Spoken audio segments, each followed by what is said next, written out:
Olá, tudo bem? Meu nome é Jorge e hoje vamos estudar mais um assunto teológico, mas vamos estudar teologia novamente, né? Vamos estudar sobre eterno igual a éter mais no. A palavra eterno sempre foi interpretada como tudo aquilo que dura para sempre, que é interminável, sem fim, infinito no tempo. Mas a palavra eterno tem um outro significado, ou seja, tudo o que é designado como eterno provém da palavra éter, que era como os povos antigos denominavam as regiões celestiais.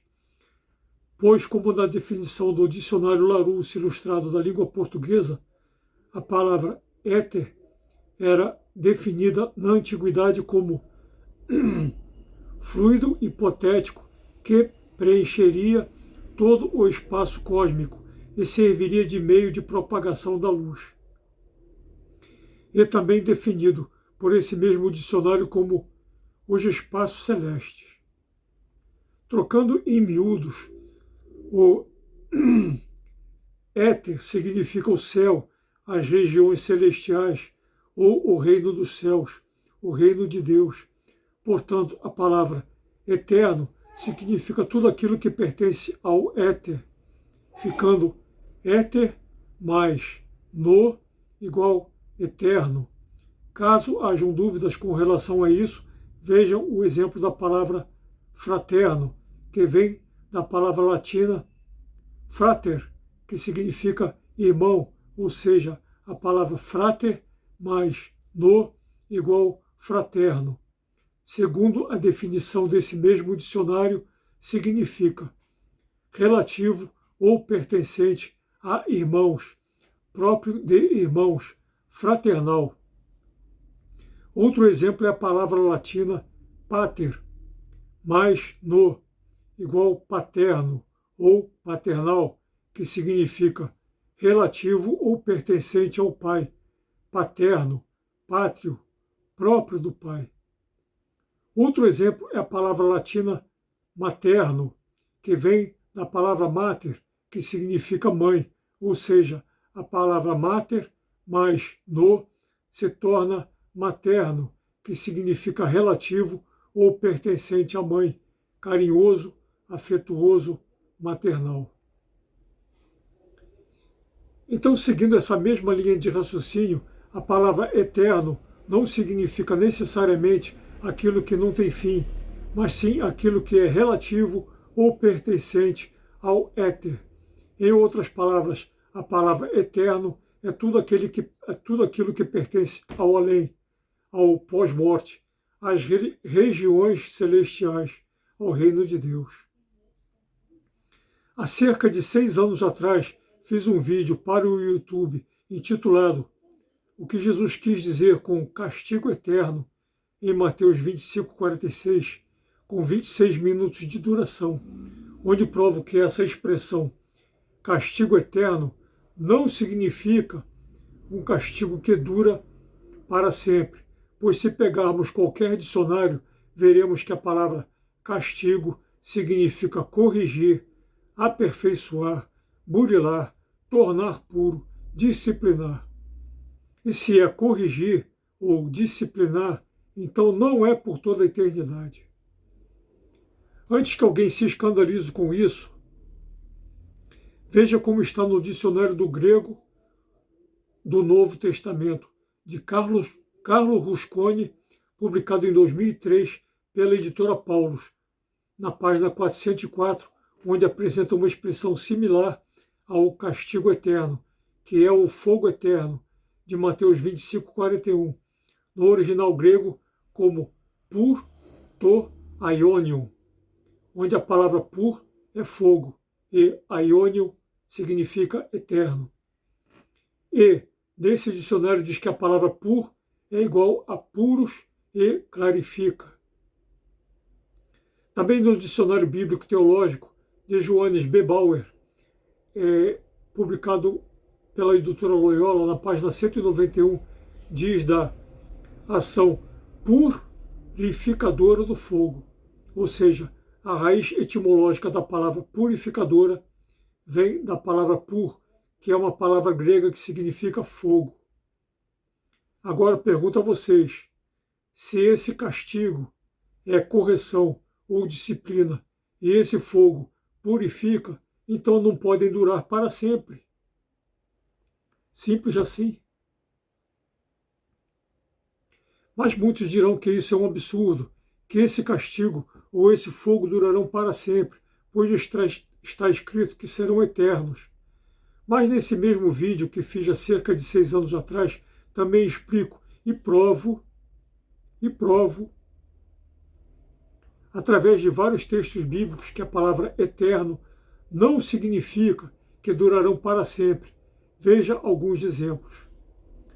No livro de Judas, versículo 7, diz que Sodoma e Gomorra foram postas como espetáculos, ficando sujeitas ao castigo de um fogo eterno.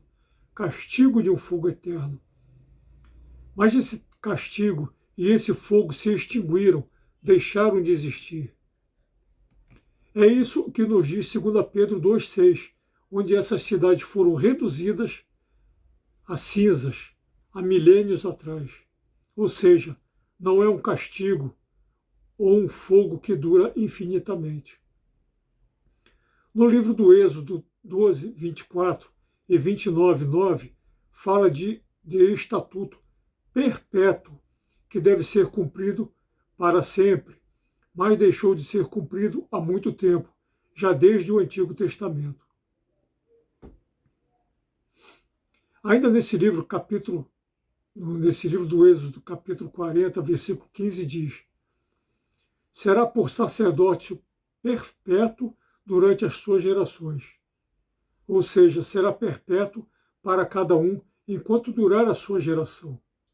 Enquanto durar a geração de cada um. Em 1 Reis 8, de 12 a 13, o rei Salomão disse que edificou o templo de Jerusalém para a morada de Deus como eterna habitação. Mas esse templo deixou de existir há quase 2000 anos atrás.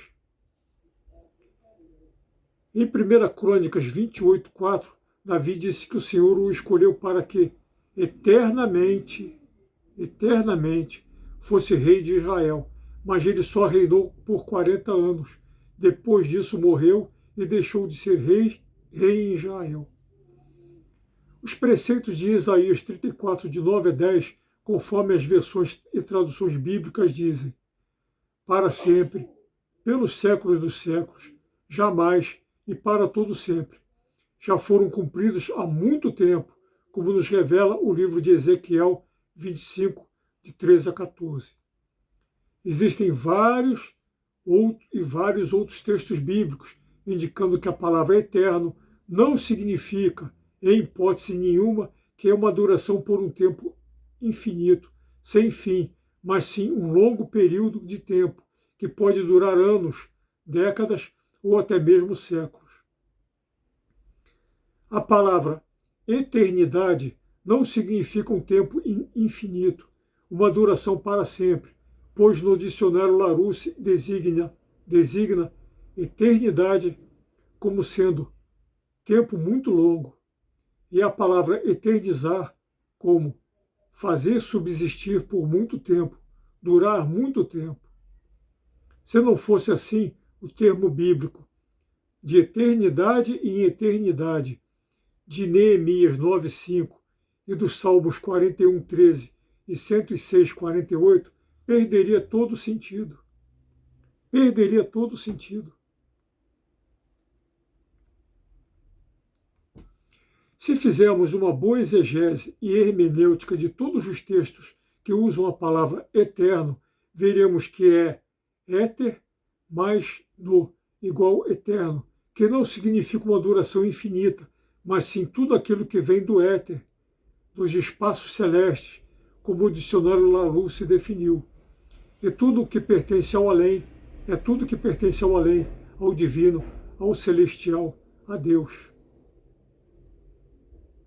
Não é à toa que durante a celebração da Páscoa judaica começa-se orando: Baruch Adonai, Elohenu Melech Haolam, que traduzido do hebraico para o português significa: bendito sejas tu, eterno, eterno, nosso Deus, Rei do Universo. E ao longo de toda a celebração, Deus é chamado de Eterno, Eloheno, dezenas de vezes, como está no livro Haggadah de Pesach, de Jairo Friedlin, publicado em 1993 pela editora Sefer. Quando Jesus Cristo, nosso Senhor, Deus e Salvador, nos diz fogo eterno, em Mateus 25:41, e castigo eterno, em Mateus 25:46, não está querendo dizer que são suplícios que durarão infinitamente, senão a etimologia bíblica da palavra fogo, que purifica, e castigo, que corrige, ou disciplina, como vimos em diversos dicionários, incluindo do grego do Novo Testamento, perderiam todo o sentido. Depois da invenção do dogma, depois da invenção do dogma de que os seres humanos que vão para o inferno jamais sairão de lá, criada a partir do Concílio de Constantinopla II, no ano de 553 DC, distorceram a interpretação de muitos textos bíblicos para os adequar a essa nova realidade e garantir o poder e o enriquecimento da Igreja durante toda a Idade Média até os dias de hoje. Que Jesus Cristo, nosso Senhor, Deus e Salvador, tenha misericórdia de todos nós. Aleluia.